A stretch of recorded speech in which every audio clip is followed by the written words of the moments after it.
this motherfucking bag. Stand out the way, I mean.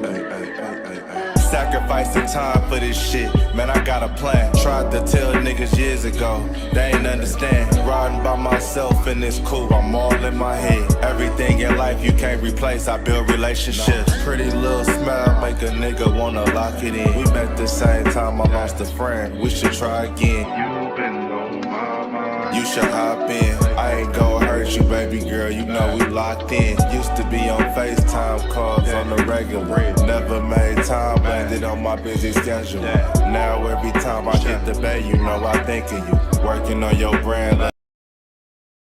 Yeah, it's Goddess.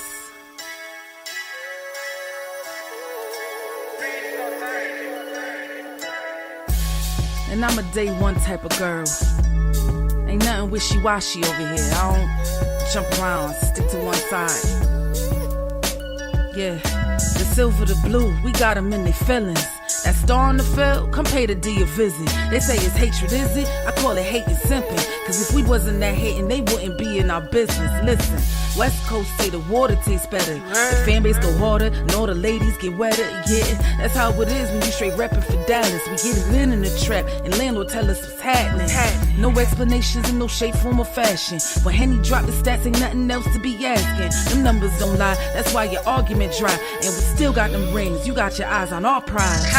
Whether an eagle, a giant, or a commando, you in the parking lot crying, we in the Lambo. We stay in our bag, we run it up in the draft. You still talking about the 90s, so who's stuck in the past? Get off me, and I'ma need you 6 feet back. And we ain't hearing nothing till your team beat that. And we ain't scared of running, what you thought we bleed that? It's only one team over here, this Cowboys, believe that.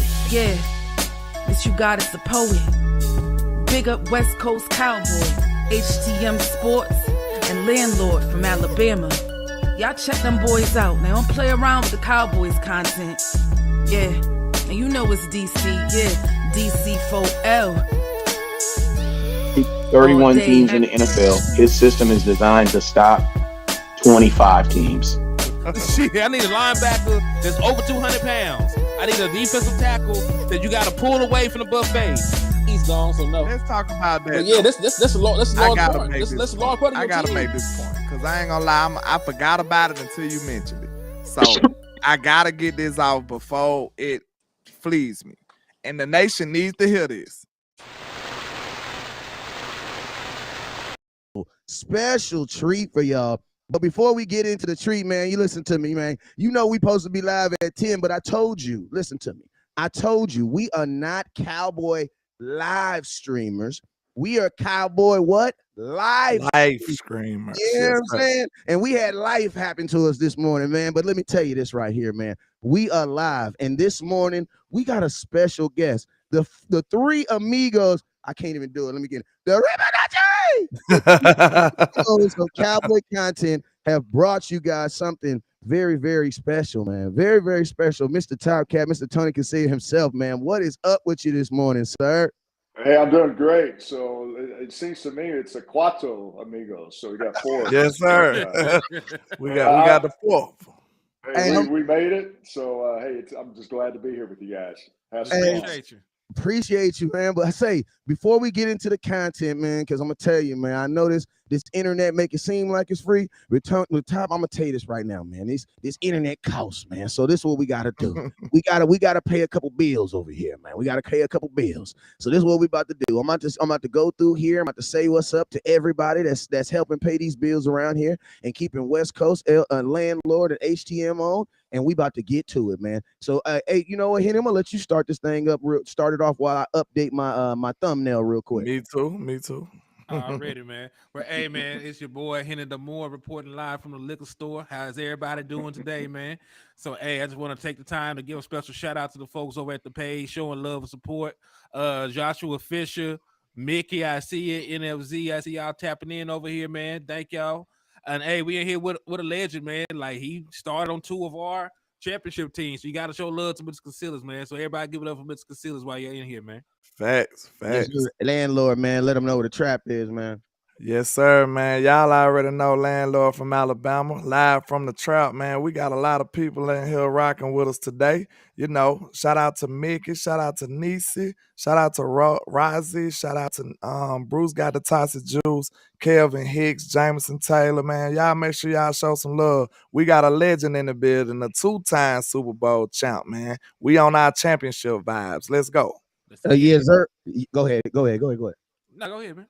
Oh, no, man, I was just about to go up here and, because we always got some folks over here on Facebook that's helping keeping these lights on, man. So I want a real quick shout out to my boy Joe Trantina. Shout out to my boy Dexter. Shout out to Naheem. Appreciate you, TC Carter, Charlie Jones, Michael Kid. What up, Michael? Hey, Mike out there in enemy territory, man. So he really holding it down, man. What's up with you, Henry? What's up with your Rich? What's up with your April? What's up with your Thomas? What's up with your Charlie T Carter and Marino? What's up with you? Omega, I appreciate you for the love. Now listen to me. Usually I tell a joke, I get all lovey-dovey with the guests, but we jumping right in. Tony, I want to know, what was your thoughts when Zeke got released? You don't even let the man get warmed up. You know what? I wasn't laughing. I wasn't laughing. I think everyone, it's, Cowboy Nation, they get in this frenzy of, when in Zeke, it was, he's been in the league 7 years. It's hard to believe it's only been 7 years. And, just how great he was the first 3 or 4 years of his career. And I think I just felt like, part of that,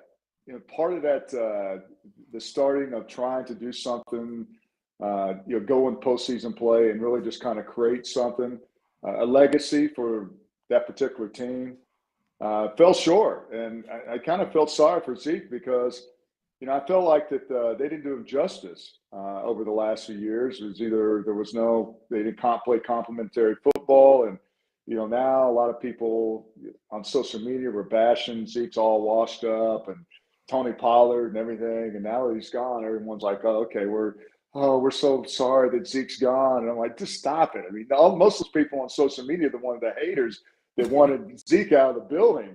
But it's kind of the nature of the business. I think for a running back and to see him, I mean, I can't believe it's been 7 years, man. It doesn't seem like it's been that long. But I think his body feels like it's played 12 years. I think that was the problem with what has happened, and probably the reason why is a casualty of the salary cap and just getting paid too much and moving on to somewhere else with someone else. Yeah, West Coast. 1 second, sir. We got a mixed bag of fans in here. Some people may be too young to know who you are. Some people may know who you are. You know what I'm saying? I want you to talk your talk. Hey, real go over that resume and let these people know what you done did out here. You know what I'm saying? I want to say something real quick though, because if you Google him, there's technically an error on your Google, right? I'm sure there is. Hopefully it's not. I'll tell you what the error is. Hopefully it's not bad. As long as when you Google yourself, you're just like, okay, make sure nothing pops up bad. Yeah, I'm gonna tell you. That's what's most important. I mean, the accuracy, the misaccuracy is right. Like 1986, right? If you Google who the first overall pick is in a draft, it's gonna see a running back standing there. But technically, you were the first overall pick in 1986, right? Like, yeah, behind Bo Vincent Jackson. So that's I always tell everybody, man, if you Big Bo. that's not Bo Jackson was obviously the number one pick technically. Exactly. He was smart, decided he wanted to go play baseball, because that's what I'd recommend anyone that wants to have a career in football. If you got you're dual talented, play freaking baseball. But that's what I tell everyone. I said, you know what? I start off, well, you may not know who I am, but just you may know a guy named Bo Jackson. And it's like, yeah, we've heard of Bo Jackson. Well, I was a second player, technically the first player picked in that draft, because Bo Jackson ended up playing for Kansas City Royals and played baseball. So I appreciate you pointing that out, brother. It's just some people in the chat. It's some young guns in here, so I just want to make sure they got the proper respect in here. When you start talking about the Cowboys, and you start talking about when we won Super Bowls, are like, what the hell, man? It's like, well, who is this guy? I mean, the Cowboys, if you're a young generation Cowboy fan, it's been a long ass time since we've been back. So yeah, unfortunately, it's an ongoing joke. I mean, what do you call a Dallas Cowboys Super Bowl ring? old. Fact. Yeah.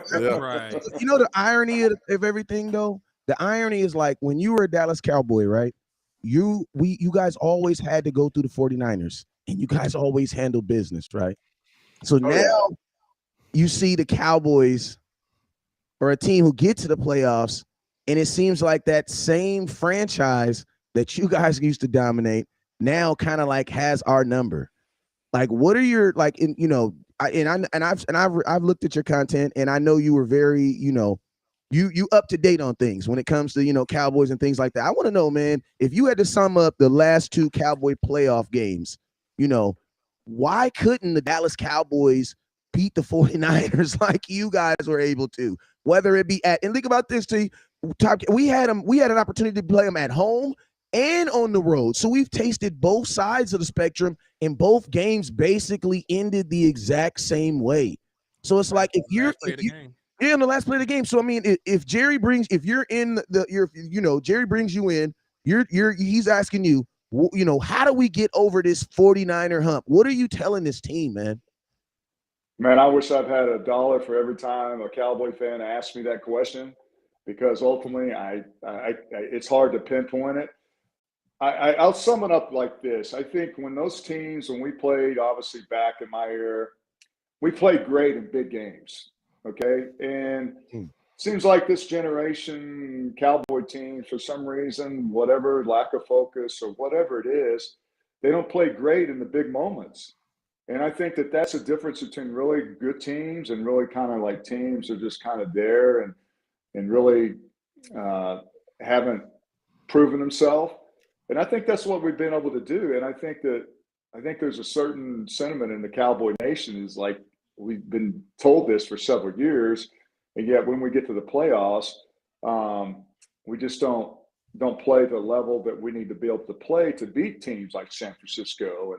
And really, that's the bottom line. I mean, it's really kind of a simple answer, because again, it's just it's frustrating. I mean, social media and people that talk about the Cowboys, and it's kind of the lightning rod for all the people talking about the Cowboys and the relevancy of them and how important how popular they are. But I think it's just the guys that really need to play great, for some reason, it doesn't resonate. And to me, those are the guys that you got to build. Your big guys, your big game, your franchise guys.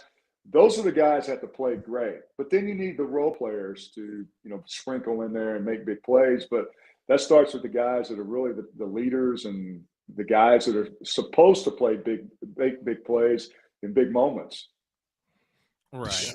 So let me ask you this, right? The first time that we played the 49ers, we sort of got ran off the field. We gave up, if I'm not mistaken, like 169 yards on the ground.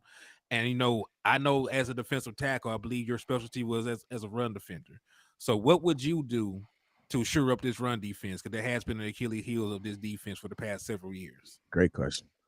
Well, I just saw Alex Arcon, the converted an offensive lineman. We were talking about this. Well, you're taking someone's question, Tony. Yeah. You're taking someone's question right now. That's the answer. This guy's been playing is 6'7", 320 pounds, and then all of a sudden you're going to move him over to the defensive side of the ball. I mean, it may be the most brilliant move they've ever made, but I don't know. I think that you brought guys in like Neville Gallimore and really just hasn't done what the expectation. And I think now when you look at this defense, I mean, they've obviously went out and, Stephon Gilmore, they gotten players to really help the back end. But I think that's kind of where you're looking at now. It's like, what are you going to do to really help somebody that can take up space, can be a run stopper? And when I read that, I'm like, well, damn, I mean, maybe there's somebody out there they can draft.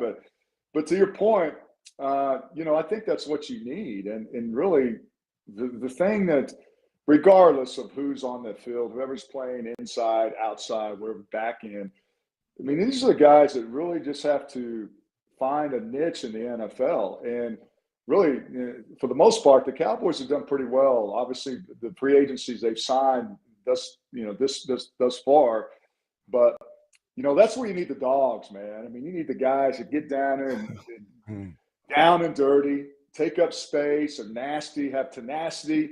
All they want to do is eat blockers up, and those are the dudes you got to find. They're hard to find because look, I want a dude that just just blows it up and just continues to just work hard and just wear guys out. And I thought Tristan Hill may have been a guy that could have been kind of a cornerstone. But I think maybe in the draft you assess that. But I think that, again, that's a position that really you have to people. It's not sexy, but ultimately, that's really when you get into really tough games. Those are the guys that really just need to be able to kind of send this message of physicality and, as I mentioned, tenacity. All right. Yeah, I wanted to ask you one question real quick. Oh, go ahead. No, I just want to piggyback off there, just to know, like he was saying, like you look at some of the past Super Bowl champions that actually went out there and won. Like they did have dominant defensive tackles. You know, even in Chris Jones, even though he's not a traditional defensive tackle, he still is a guy that is a force in the middle. You go back the year before when you had Aaron Donald. The year before that, Villa was starting. When the Eagles won in 2017, they had Fletcher Cox and those other guys. So like. You got to really do some work in the trenches if you want to be successful. So I totally agree with Tony on that one. Hey, I just want to shout out to the people in the comment box. We got over 250 people watching right now, man. I appreciate you guys for tuning in. You know what I'm saying? Man, let's see if you make sure you guys hit that share button. Let's see if we can get this over 300 people, man. We need 50 more people. I need y'all to go out there, knock on some doors and find 50 more people. Let's get to 300 people watching up in here, man. I appreciate you, man. Go ahead, landlord. Yes, sir. I was just thinking, like, I know you are a defensive lineman. So what are your thoughts on Micah Parsons being like basically filling that role? Do you think a player with his build, you think that's sustainable the way he plays? How do you think that's sustainable? That's a good question. I think it's a great question because I think that I don't know if this is something accurate. I know certainly Micah's not going to tell you, but he's a big dude, but he's not. He's a guy that's more needs to be play inside and all over the place. But I mean, when you got a weapon like that, man, it's hard not to just use it. You got to take care of it, right? Yeah, and I know down in those trenches, boy, it's nasty. I mean, there's some big fellas down there, and as great a player as Mike is, it starts to wear on you. Those big bodies, man, they start leaning on you. They're double teaming, triple teaming, and trying to take you out of the game. It's difficult. But I mean, that's the kind of player he is. He's very dynamic. I think that, the comparison was to LT, and anyone's ever seen Lawrence Taylor play, I mean, you need to go watch him because I see some resemblance there, but Micah's kind of a different type of cat. He does different things and he's so fast. But yeah, I think as hard as he plays, I mean, that dude, he plays hard. He got a motor, don't he? Yeah. Oh my God. And that's the difference between the great ones, man. I mean, this guy, he wants to make the play. It doesn't matter where he's at. And I think sometimes it's kind of like, how do you tell a guy, oh, well, Micah, you know what? If you can't make that play, just kind of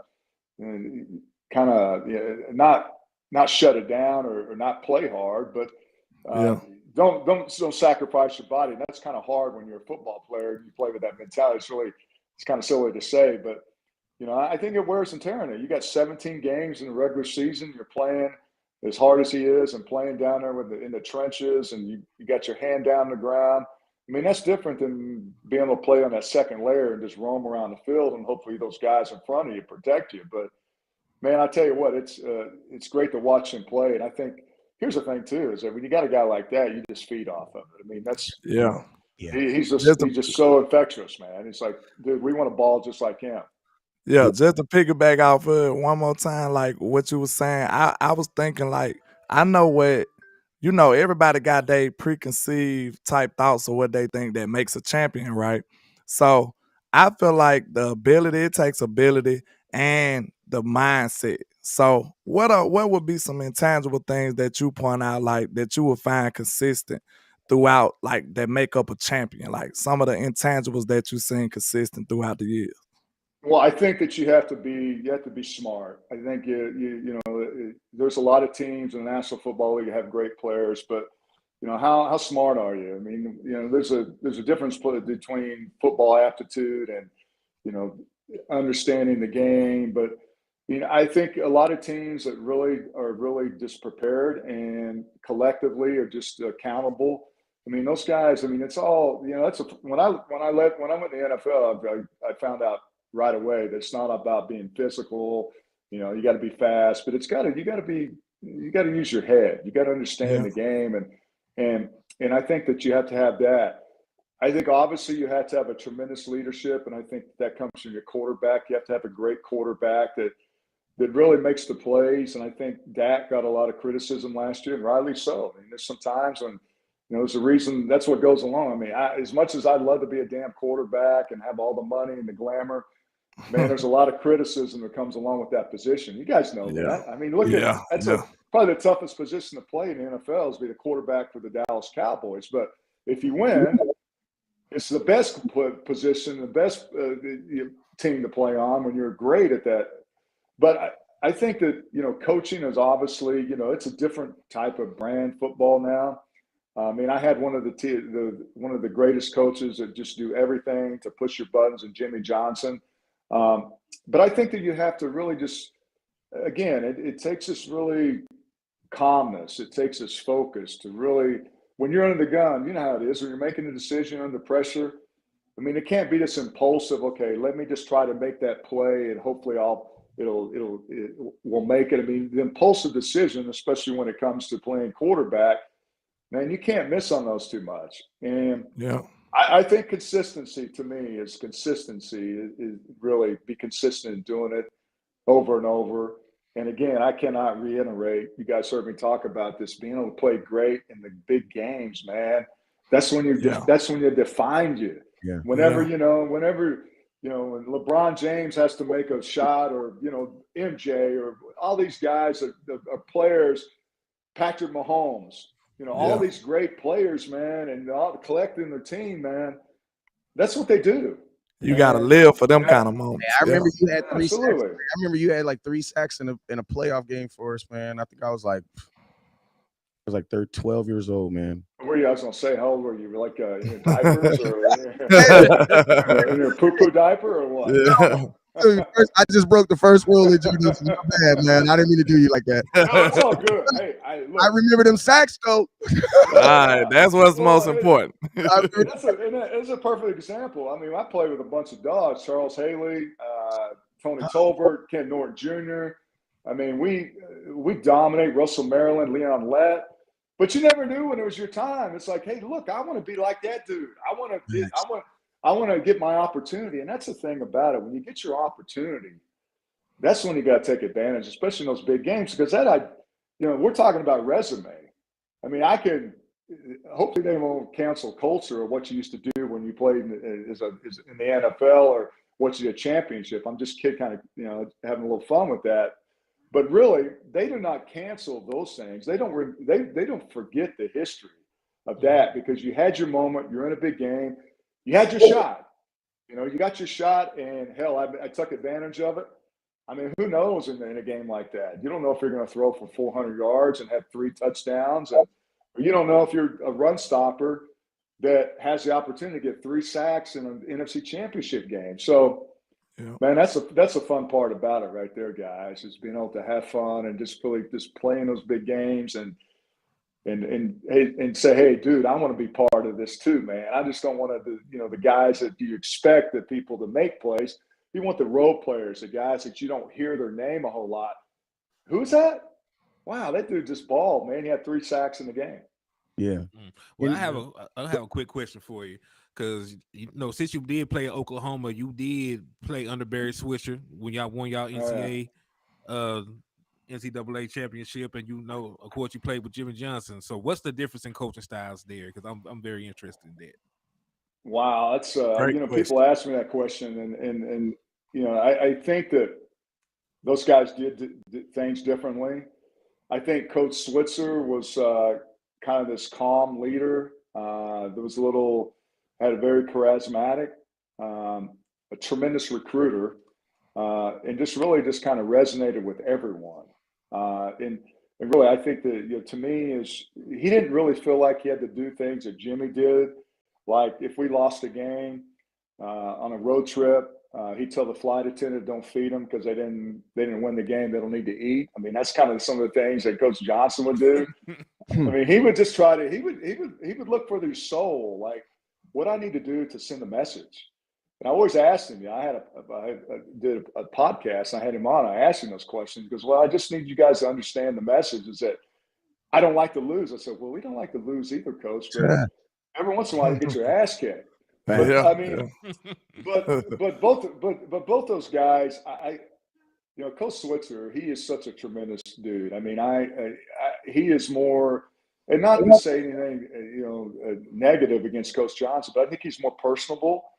And not personable because I think Jimmy has his own way of doing it. I think now he's kind of changed his whole outlook towards life as you get older. But I mean, I could call Coach Switzer and he'd be my lifeline right now. And he does that to a lot of his players as he's coached since he's been in the National Football League. And he knows everything. He knows what kind of beer when he's recruiting. He knows what kind of beer your dad drinks, what kind of your favorite food, your mother, what's her favorite color.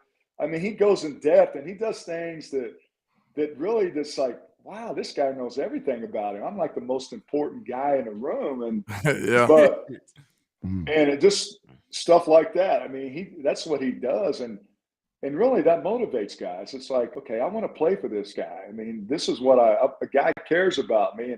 And I think that's what the difference is between really good coaches. They really care about you. They try to get as much as they can out of you, whichever philosophy, whichever technique it takes. They just try to get everything out of you and make you, if you doubt yourself, they make you get confidence back in you. Make you ready to run through that wall for them, man. Oh, absolutely, man. and that's what you want to do. And they're just totally different people, but ultimately, they're two of the greatest coaches ever coached in college football or in the NFL. Real quick, shout out to Matt Batten for the super chat. Shout out to Dwayne Brown for the super chat. Shout out to my boy Mike with the super chat. Also, shout out to Omega, Dexter, and Charlie. LandLord, I know you guys got a couple. You got a couple super chats. Let me give the people some love. Shout out to Matt Batten. He says, "Nice to meet you, Mr. Tony." He said, "Nice to meet you." And shout out to Mickey. She said, "Salute to a legend and keep the trap moving mountains." Yes, sir. And yes, ma'am, I mean. But shout out to Matt with another 5. You know what I'm saying? Everybody's showing you love, Mr. Tony. So we appreciate all the love and support from the people. Right. And shout out to Dwayne Brown for the $5 donation. I appreciate you, brother.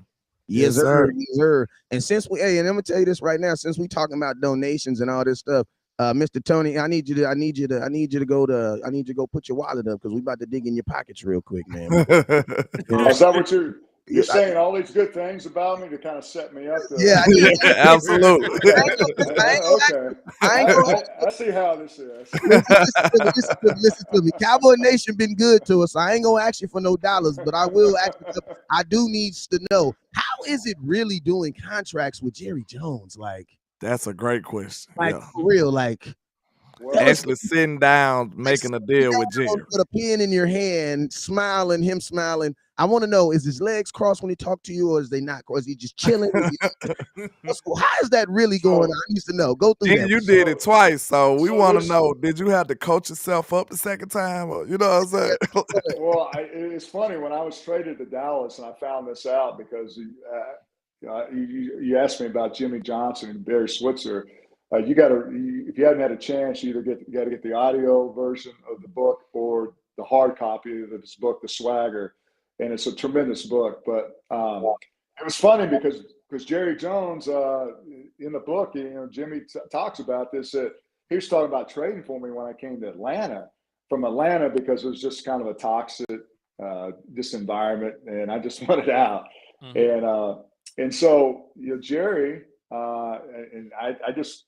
I just found this out when I was listening to the audiobook that Jimmy was going to make this trade for me, and so they made the trade for me. Called me and said, "Hey, Tony, we're going to bring you to Dallas." I'm like, hell yeah, I'm there. I cannot wait. Mm-hmm. And then I guess the next day, whenever they announced the trade, Jerry was in the other, doing a press conference saying, man, we got this guy, Tony Casillas, and we're great to have him. He's going to help us, our defensive front. He said, hell, he didn't even know who Tony Casillas was. So it's like, but that's what, here's the reality of it. It doesn't really matter. I think Jerry is such a personable and just a salesperson, but brilliant, obviously. I mean, the success of the franchise. He makes you feel like we want you. Like, again, he's very persuasive, very charismatic. Just make you feel like, hey, man, I'm going to give you $1 billion, but obviously it kind of feels like that. But you're going to be here for a lifetime. And you're like, okay. And then just really just the star and the brand and it's America's team. And it's like, wow, I want to be here. And excuse me, Wiz, you got a spam in the chat. You got to get rid of that. I got it. Go ahead. Go ahead, Tony. So I think that's the comfort level. He just makes you feel like, hey, we need you. You're part of the puzzle. We need to have you, whatever it is, whether it's the equipment guy or whether you're throwing footballs or kicking or whatever. He just has that vibe, and really, it's an environment that really just makes you feel. I think maybe entitled may be a kind of a strong word to use, but these guys playing there, I mean, think about it. I mean, when you go to Dallas, you're going to have probably 2 million followers on Instagram automatically or whatever. I'm just saying, it's the brand. And so he makes you feel like you're part of that. Like you're one of us and you're playing for America's team, but hey, don't make no mistake, brothers. Whenever it's time to put you out in the pasture, Jerry will cut your ass. It's still a business. Yeah. It's still a business. Get rid of it. You said What that happened with to so much Zeke? remorse. You said that with so much remorse. Yeah. Jerry gonna cut your ass. I'm gonna say that right now. Yeah, I mean, it's a business. Yeah. Go ahead, Eddie. Nah, man. So I got another one for you. So you still follow your Oklahoma Sooners, right? Yeah, I do. My son's getting ready to graduate from school there, so we'll see after that. But yeah, my money still goes to OU. Yes, to your question, hell yeah, I follow my Sooners. All right, so let me ask you, what do you know about Eric Gray? Eric Gray, is that the running back, correct? Correct. He's coming out?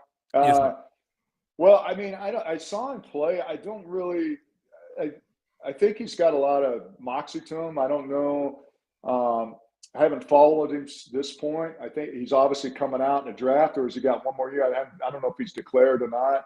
He's supposed to be coming out. He went to the combine. Okay, but I haven't really heard much about him. All I hear is Bijan Robinson, it seems like. But, I mean, I like the kid. I mean, when he did at Oklahoma, when he had the chance to run the football, I mean, he showed up and showed out. So I think that the running back position is kind of elusive now because it's the shelf life of it is not that long. And but I like the kid, what he did at Oklahoma. And I think you look at some of the running backs that played in the NFL, I mean, they've done well, but you didn't really get to see enough version of him. But I think that he's got a lot of characteristics that can really make him a good NFL running back. And I think obviously he'll get his shot somewhere. I got a question because this is just I can't let this go. I can't let this go. I just cannot let this go. I'm sorry. I can't let this go. You said a couple minutes ago, and you don't got to speak on any examples of anything that happened, but I just want to know, when you say an organization is toxic, we're talking about $1 billion organization. What is your definition of because when I think of toxic, I'm thinking about my baby mama, like, oh my God. like instantly came in my head, like, wow, I didn't hear nothing you said after the last 5 minutes. I want to know. We're all in those toxic relationships, right? Yeah. Like, stay here and we get the hell out, right? Yeah. I want to know when a player says then an organization is toxic. What is an example of that? Like, you know what I'm saying? It's the way they do things. It's the way that, it trickles down. It trickles down from the ownership to the locker room. And, for me, when I talk about that, I talk about an organization, all they care is making money and not spending money. I mean, there's organizations that maybe spend money, but I don't know, maybe in the building, it's the attitude. It's like any environment, work environment, right? I mean, if people aren't positive and really just sound like thinking, okay, 12 games in a season. Our season will be over because we're going to be out of the playoffs. And then people are thinking about what they're going to do in the offseason, not really thinking about what they're supposed to be doing. And really, look, and I think people have a hard time understanding that because it's like, okay, dude, you're making $4 or $5 million a year. How can that be toxic? Well, I mean, I know that's great, but you know, in any job, you get paid. But if you're not happy doing it, then you come to work, you're negative, you're kind of bitter, and you're like, oh, I'm doing this because I'm getting paid. Well, we all understand that starts to affect your performance and your motivation, people around you. And then next thing you know, the coach loses a team, guys are against each other in the locker room and no one does anything about it. Because the bottom line is that the ownership may not go out and spend the money. They might not bring a coach in that they think that won't get out of their comfort zone, or fraternity of hiring coaches, and they don't change things up. I think that's the issue that a lot of people, when you go to any organization, if they're going to change new ownership, usually means they're going to have a different type of outlook, a different type of vibe, different type of philosophy. And I've been in an organization where there was no end to that. And look, I mean, it's a game, and you get paid a lot of money, but ultimately you're getting out there and getting the hell beat out of yourself, and you're going to work. And look, I'm not feeling sorry for all these dudes that are getting paid a lot of jack. I'm just saying, once you get in that vibe where, damn, man, I'm dreading going to work, and that's when you become, then that's not a very good environment to work in. And so to me, there can be toxicity when it comes to that, because no one understands that. And all they want to do is like, hey, I want to get mine. I mean, think about it. Yeah. There's a lot of guys out there. Hey, I just want to get mine. And look, it's ever since you guys played sports, you guys played a team sport. Yeah. It's not all about that, man. And I think that Cowboys team of the 90s, that's why they're so good. And that's why, because people weren't selfish, man. And I think it's a trickle-down thing. I got one good question for you. If I'm not mistaken, during your stint through with the Atlanta Falcons, you had Wade Phillips as one of your coaches, right? Yeah, I think I had a lot of coaches. I don't think Wade was on the staff. Wade was there after I was there. But okay. I mean, I remember I had four, and I'm not here to slight those guys. It's just it's just to me. I mean, you talk about Oklahoma. I came from Oklahoma, won a national championship, and then one thing about being a top player picked in the draft, yeah, it's great. In the pecking order, you're going to get paid more money, but that means you're probably going to go to a team and it's not very good. They don't have a winning record. And so how are you going to turn that around? So, so, I mean, you just do things that you're supposed to, that may trigger that. And I probably did some things that kind of regret, maybe not regret, but I mean, there was a lot of revolving doors, man. I mean, there was people going through that door and coaches, and it just wasn't fun, man. And look, I mean, your career's short enough, but damn, let's try to win a game. Let's win games. I know you was happy to go to the Cowboys after that. You know what I'm saying? Right after that Atlanta stint. The Cowboys are, well, I mean, you're talking about culture and changes and things like that. And now the Cowboys are actually kind of like going through a culture change right now too, because you're going from like Kellen Moore, who was hailed as this new type of like guru. And, a lot of this, I got to ask you just straight up, because this is probably the number one question in the comment box right now. What were as a defensive player, looking at Kellen Moore's play calling over the last couple of years, what were your thoughts on that? Because I mean, I'm not going to elaborate. I just want to know, what were your thoughts? Just ask the question. I don't want nobody sees. No influence. I thought McCarthy was calling the plays because he always had. I don't know if that was kind of like his nervous mechanism, but he had that play sheet, and it seemed like he always had it with him. And I don't know if he was able to override in decision making. I think Kellen Moore. Look, I think that's what the Cowboys they did obviously with Jason Garrett. I think they were hoping Jason Garrett he was be today's Jason Garrett, be an offensive coordinator, and then have a chance to maybe, if Mike McCarthy didn't have a really good year last year and Dan Quinn didn't bring him in and did the things they did, then maybe it was like, okay, let's bring in Kellen Moore in that type of fashion. But it didn't work out because Kellen, I think that you got to.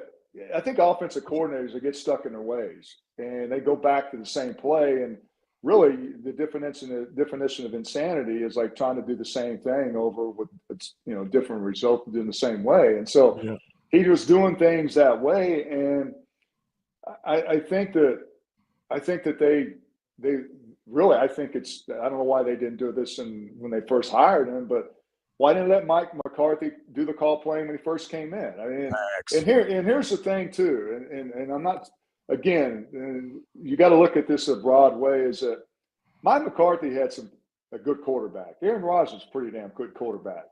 And Aaron Rodgers really, they helped each other.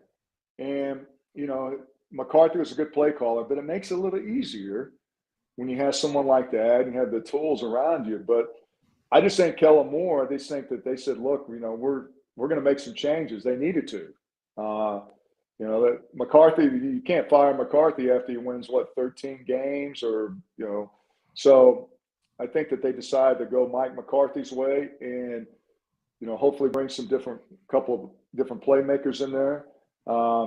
But I think that's what they did. Now, we saw how fast it didn't take Kellen Moore that long to get a job, right? No, yeah. He got a job. They signed him right up. Almost like he had the job before he left. Yeah, exactly. That's what the rumors are, but they're just rumors. But what you think about the best Sooner we got on the roster today, Mr. CD Lamb? What's your feelings about CD? And I'm not just saying this because I'm an OU alum, but man, I love the guy when he was in Norman. I love his passion. I think he's obviously a very, I wasn't skeptical, but I really was wanting to see how he do as a number one receiver. And I think he answered that question, right? Yes. Answered the bell. Yeah. And I just think he's got so much playmaking ability. And I'd like to see him get the ball more vertical down the field. But, I mean, anytime you get the ball to him, and that's probably why Kellen Moore, they didn't get the ball enough to their playmaker. And, you got to have other guys to help complement him. But I think the guy's got a lot of potential. He's going to put up some big numbers. And he's just going to be another guy not another guy, but it's a tremendous wide receiver that wore number 88. And he's not dynamic. Just give him the ball, let him make plays. Facts. And then I want to ask you a question real quick. What was your realistic playing weight? Well, I tell people it fluctuates between 275 and 300. Okay. Obviously as you get older, you kind of drop all that. And I think when you get older, you want to, for health reasons and just fit wellness, you got to shred that way unless you're like some of my defensive back buddies who are bigger than I. It's like every time we get around, I'm like, wait a second, did you play a 3 technique or did you play were you a DB? Yeah. But the reason I asked, go ahead. No, I mean that's what I weighed. That was my playing weight through my 12-year career. The reason I asked is because the Dallas Cowboys, over the last, couple years, we've, when you were playing, we were stamped with run the damn ball, stop the damn run. Like that was like our stamp. On the offensive side of the ball, we're gonna run the damn ball. You know what I'm saying? On the defensive side of the ball, we're gonna stop the damn run. Like those were our stamp. And it's crazy because my whole brand is literally built around those things. I have hats that say stop the damn run, and I have hats that say run the damn ball. Right now, and we both got them on right now. You know what I'm saying? And now the Dallas Cowboys, like it almost feels like they don't really value stopping the run. You know what I'm saying? So I want to know, like, because I know you watch the Cowboys.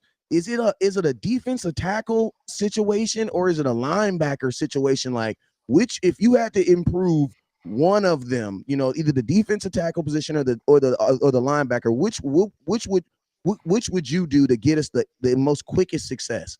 Because it's almost getting our stamp that we can't stop the run right now. Well, first of all, I think that when you run a type of style that they run, they're kind of like they get upfield and they want to make plays and cause disruption. And, that's fine. But if a guy slip blocks you and gets on the other side, gets to the second level and blocks, Lake Van Der Esch, and you get your shoulders turned, there's this big crease in the right side of the line of scrimmage, that's on you. It's like it's a 2-for-1, man. It's like, okay, if I'm going to go upfield, I'm going to miss, and I got an assignment to create, close that space where the linebacker can flow and move laterally to see where the backs are going and to fill that gap. And he's got all this traffic and people like knocking him on the ground and he can't see anything. Yeah. Then that's a defensive lineman problem. I think to go back to Jalen Smith, I think sometimes he played so reckless and with so much energy, he loses his mind. And I think that they got some smart linebackers, but really it's all based on the guys up front. Because you have to hold that gap, and then after that, you go to the ball and you just make the play. You haul ass and you just play with your hair on fire. We definitely need Neville and also Digazur to play better. Yeah. Yeah, I mean, they got a little soft in the middle. I'm not gonna lie to you. I mean, they got, you can't be soft, and it takes an attitude too, man. It's like, dude, this is my responsibility. They're paying me to be a freaking run stopper. Okay, I play first and second down. I go out there. I tell you, I'm going to play the best technique. I understand the offense, the defense. I understand what the offense is running.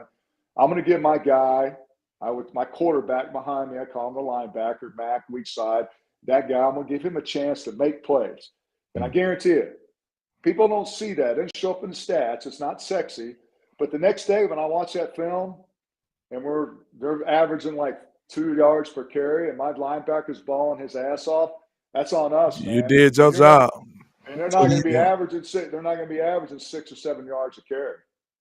And that's been like, I think it's crazy, man, because I don't think y'all ever had a time where y'all not your linebacker, but your safety was like your free safety, strong safeties were like tops and tackles. And almost every Woodson, man. That dude, he dropped down. I hear you though. I understand. But for the Cowboys, it's like Woody was just a different. He was a different breed. Yeah, and shout out to him because he's getting his. I love the fact that he's getting his accolades right now. You know what I'm saying? That's absolutely. You know what I'm saying? And it's perfect because the position needs it right now too. You know what I'm saying? But it's like you have guys like Donovan Wilson, who literally is a pseudo linebacker for the Dallas Cowboys. And it's like, him, if he wasn't there, I love LVE, but for whatever reason, I feel LVE is more of a weak side linebacker. I think the Cowboys still need someone who can really, slap them D tackles on the side. Hey, we going this way, we going that. And you don't really see a lot of movement from the D tackles. Once they're there, they're there. You know what I'm saying? And it's like, I feel like if we can upgrade the obviously the D tackle position, but then also, upgrade the line, because I know one thing about the D tackles always make great linebackers. That's just what it is. You know what I'm saying? Absolutely. Yeah. So, go ahead.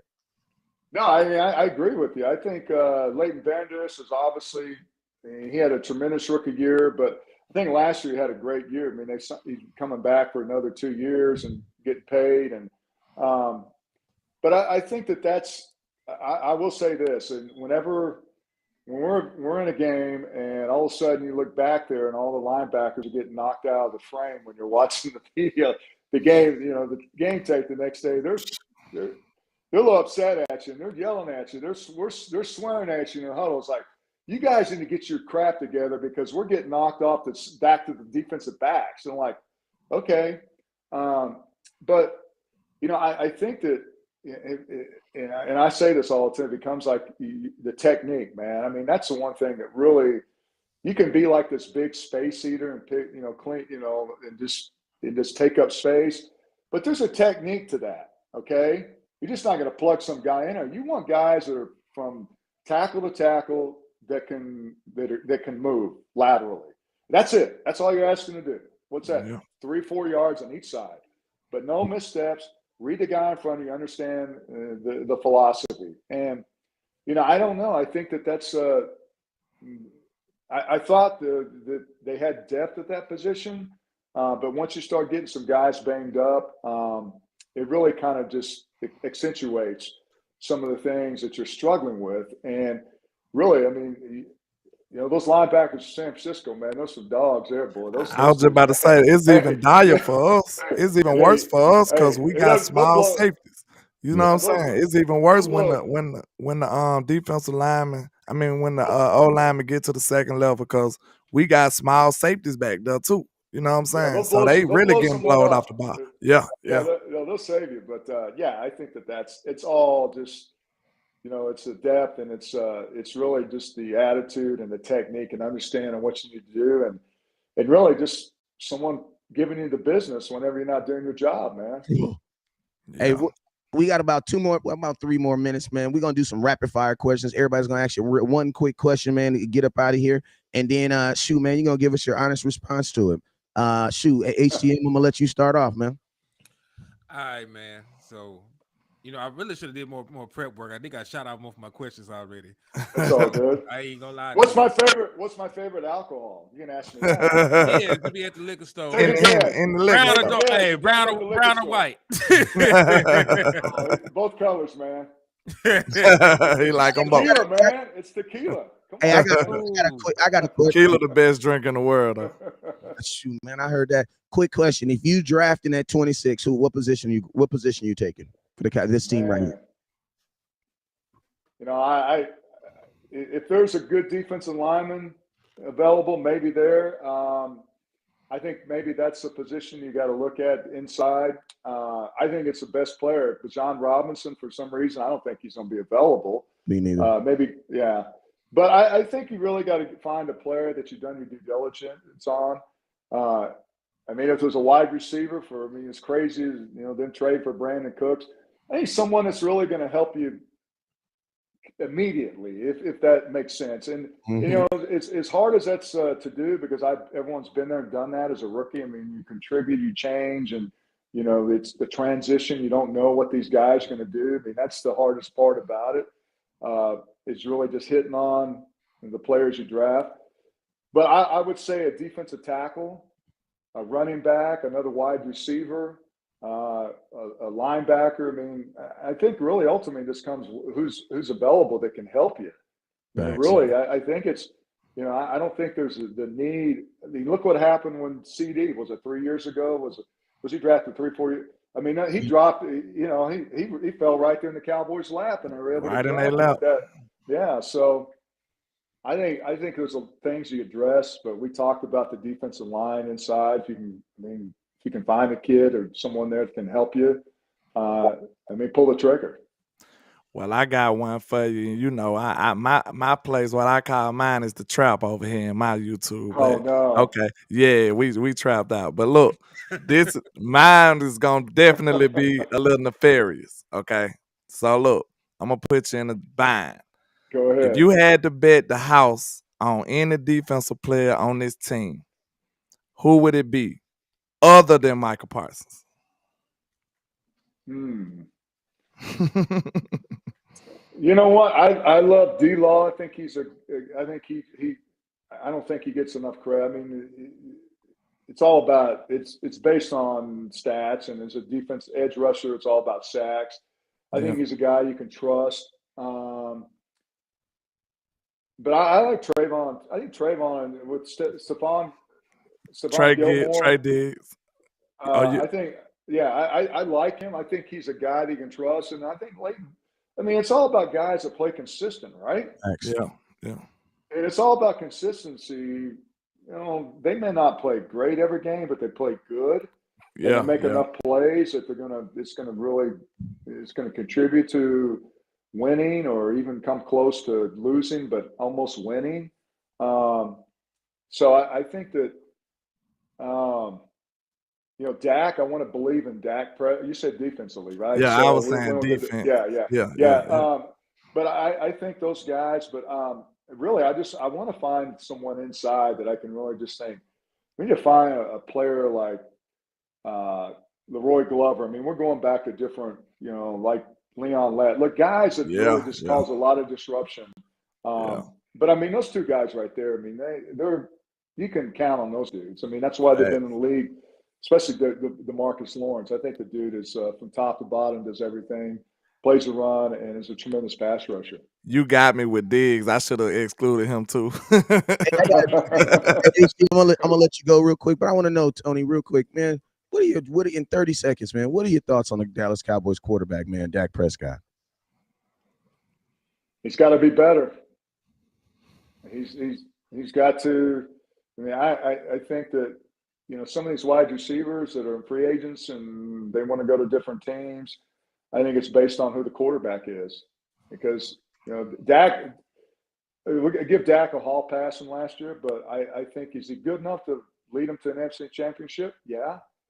But he's got to get better. He's got to clean up the mistakes, and he can't make those impulsive decisions ultimately lead you to losing a football game. And, you know, I think he's a tremendous player and without a doubt an amazing dude and an amazing leader. You can't ask for much more. Okay, go ahead, HTM. Good point. Nah, man. So as you know, we are wrapping it up. So, you know, I just want to take the time out to, you know, say thank you to Mr. Casillas for coming over, showing love to the liquor store. So Yes, just know sir. that we will be live again later on today for a little bit because it's my anniversary. So I got to show my wife some love. So, Oh, nice. Congratulations. Yeah. Hey, I Happy appreciate you, anniversary, man. sir. Appreciate y'all. So yeah, man. So I will be live later on for about an hour. Just tap in over here at the liquor store, hit the like, the share, subscribe button. And I appreciate y'all. That boy said it's my anniversary, but I will be live later on. Your wife gonna be in there with that knife, man. Nah, he got one of the wives that understands to me. To be in this game, you gotta have one that understand, bro. They just said we just signed Ronald Jones. You got it. Oh my God. We just signed Ronald Jones. Is that true, Jew move? We'll Google it. Tony, I ain't about to start that right now. I ain't about to start that. All right, guys. 120 yards to replace Zeke. I don't believe it. Tony, man, I appreciate you for coming in. I appreciate you for stopping by, man. I'm gonna be honest with you. They absolutely loved you, man. Anytime that you're available on Tuesday, man, we would love to have you on here, man, and to just have your information and your knowledge as far as the game, man. Is there anything you working on right now, man, or you just enjoying retirement, man? Let me know. Man, you know, I you can follow me on social media, Instagram, Tony Casillas, on Twitter, TC Casillas. Follow me there. I actually did podcasts. You can go to the YouTube channel and put in the Tony Casillas Show. I think I have like 18 shows that are archived I've done the last couple of years. You can find me. So follow me on the social media platform, and yeah, it's hey, enjoyed being on the show with you. It's been fun, and you guys do a hell of a job, man. Appreciate you, sir. Appreciate you. Right. Hey, shout out, Right. Ian. I see you with the stars too. Appreciate you, sir, Ian. But hey, I'm gonna let you go. Tell you I appreciate you, and HTM and LandLord, man. Let them know where they can find you at so we can get you guys up out of here. Already, man. I go by LandLord from Alabama with the same handle on all social media, sir. I appreciate you coming through, Mr. Tony Casillas. All right. Thanks, guys. All right, you be blessed, sir. Man. God bless. So, yo, let's go ahead. I mean, y'all got time to talk, or what y'all get y'all up out of here? Oh yeah, it's over for me. Yeah, I probably need to be heading on now, honestly. All And right. yes, it is true. He did sign a deal with the Dallas.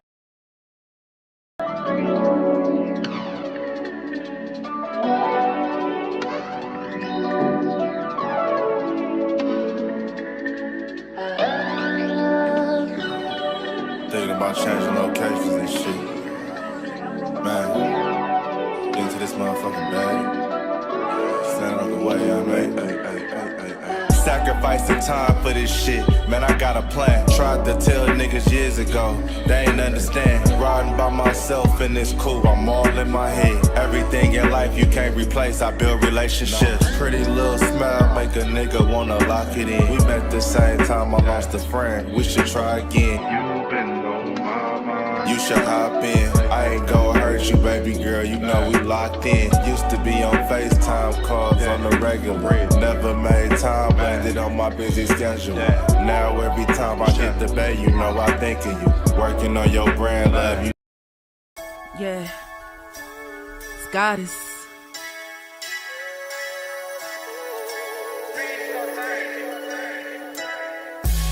And I'm a day one type of girl.